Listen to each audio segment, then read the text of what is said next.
Hello friends, Cole here with another midweek message from Selkirk United Church. It is September 16th today. I was looking back at the very first message that I recorded for the congregation. That was 6 months ago now, half a year. There should be a cake for that. We held our last in-person worship service at the church on March 15th. That's 6 months ago yesterday. And we started online the following Sunday, March 22nd.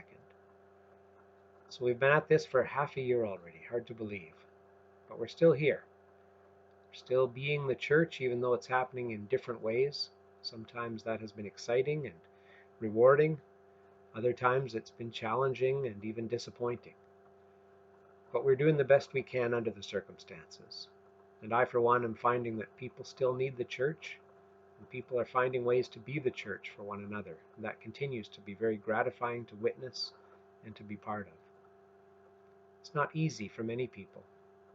That is precisely why we are all called to continue to find ways to live out our faith and to be the positive, kind, caring, giving, servant people that God calls us to be.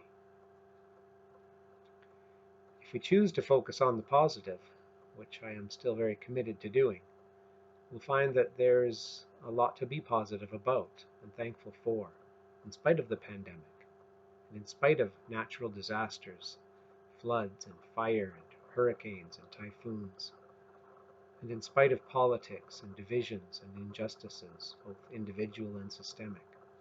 In spite of all of those things, good people are helping others, serving others.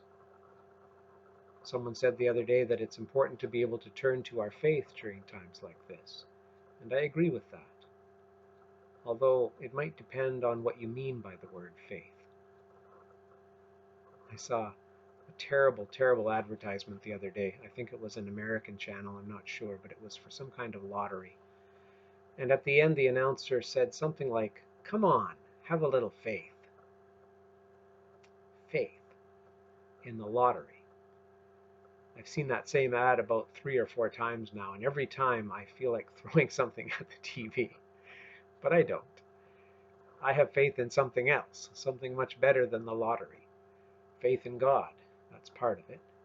Because I know that God is with us through all of this. I know that God cares for each and every one of us through all the things that we're going through right now.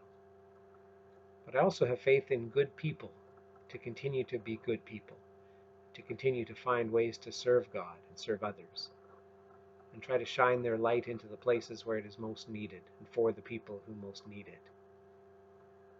And I continue to see lots of examples of that these days. And yes, like you, I continue to see lots of examples of the opposite as well. Lots of horrible behavior out there too right now. But let's focus on the positive and have a little faith in the right things. I saw a story the other day. It was on a Sunday morning TV program. It was a story about home repairs of all things. It happened in a town in Massachusetts. Last month, a 72-year-old woman by the name of Gloria called a local electrician named John to fix a ceiling fixture in her house. But he soon discovered that Gloria's house was in total disrepair, from a lack of running water to broken lights, so many issues throughout her whole house. Gloria was too poor to make any repairs at all, and too prideful to ask for help. So John decided, after that first job was completed, to return to Gloria's home for free and to continue repairing her house. And he called on other tradespeople to join him. He started a Facebook page titled, "Nice Old Lady Needs Help." A month later, and a whole crew, an army of volunteers later, there is a new porch, new windows, new walls, new ceilings, all new plumbing, all new electrical. Almost everything has been replaced from the backyard lawn to the front steps. It's been amazing. People who couldn't help with the building aspect started showing up with shovels and rakes, sending gift baskets, and offering food for the workers.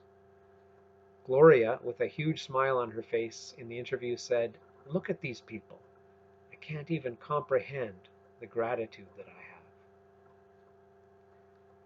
John himself has been quite moved by how the whole thing has unfolded and can't find words to express how it has made him feel. He also isn't finished with the work. He and all the others want to keep this going and are planning to continue with another project and another and another. And they have a name for themselves now, named after the original nice old lady who needs help. They're calling themselves Gloria's Gladiators. And they even have t-shirts with Gloria's Gladiators emblazoned in big print across the front for all the crew to wear while they're working. Stories like that one give me a lot of hope for humanity. There are all sorts of good people out there.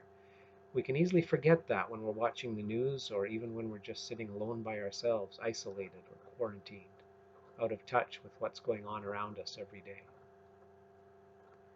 So have a little hope, have a little faith, and not in the lottery, please.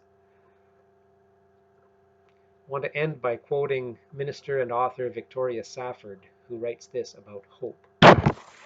She writes, "Our mission is to plant ourselves at the gates of hope, not the prudent gates of optimism, which are somewhat narrower, nor the stalwart, boring gates of common sense, nor the strident gates of self-righteousness, which creak on shrill and angry hinges. Our people cannot hear us there. They cannot pass through. Nor the cheerful, flimsy garden gate of everything is going to be all right. But a very different, sometimes very lonely place, the place of truth-telling, about your own soul first of all and its condition, the place of resistance and defiance, the piece of ground from which you see the world both as it is and as it could be, as it might be, as it will be, the place from which you glimpse not only struggle, but joy in the struggle. And we stand there, beckoning and calling, telling people what we are seeing, asking people what they see."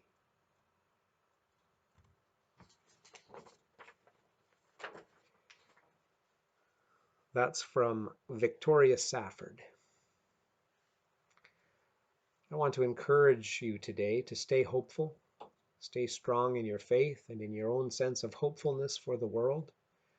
As Safford says, the world both as it is and as it could be, as it might be, as it will be. Let us be among those who are out there changing it for the better. Stay hopeful and faithful. And until next time, God be with you.